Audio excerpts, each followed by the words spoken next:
It's called Super News, and it's described as a weekly newsletter by Timothy Shagwa, Superintendent of Schools, to share his thoughts and vision for education in Beaumont ISD. KFDM's Justin Hinton has been digging into the newsletter and has found some things don't add up. Kelly, to be clear, we're not quite sure if Dr. Shagwa writes these notes himself. Now, they are signed by him and come from his desk, but we asked the communication specialist for the district who writes them, and we were not given an answer. But we found whoever writes them, whether it's Dr. Shagwa or someone else, well, they might be getting a little help.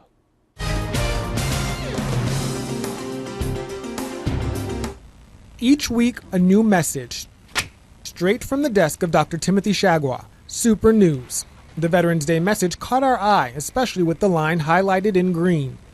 Let us remember not only those brave men and women in uniform and the healthy, proud alumni of military service, but also the forgotten soldiers among us, the less fortunate who have returned from service with much less than they took along. We headed to Google and found the direct quote from the Bradenton Times out of Florida. We contacted the author, who responded via email saying, quote, "Wow, that sentence certainly is word for word the same as mine. It is a somewhat broad and perhaps even generic sentiment that fits with the rest of his message, so I suppose it's not outside the realm of possibilities that it was a coincidence.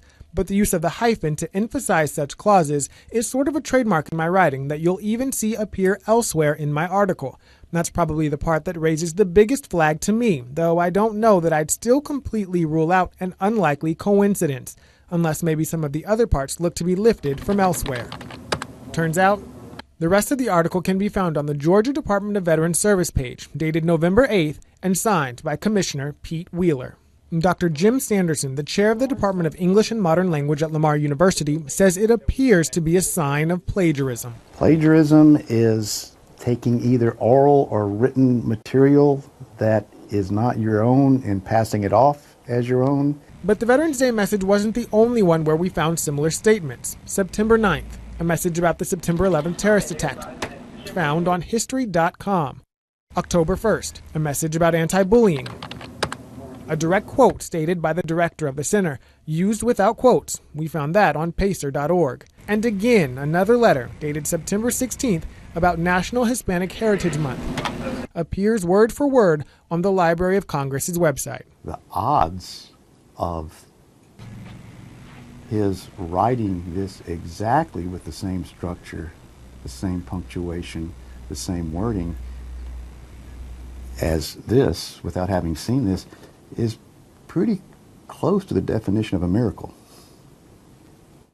After visiting with Dr. Sanderson, he did say there is a proper way to make citations. He said in particular, on the anti-bullying message, the author could have used quotes to denote the comments were made by someone else. Now, History.com also has a section that outlines how to cite certain material. That information can be found under the Frequently Asked Questions section.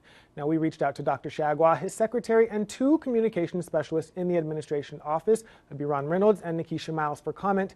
None of them responded. Live in the studio, Justin Hinton, 6 News Tonight.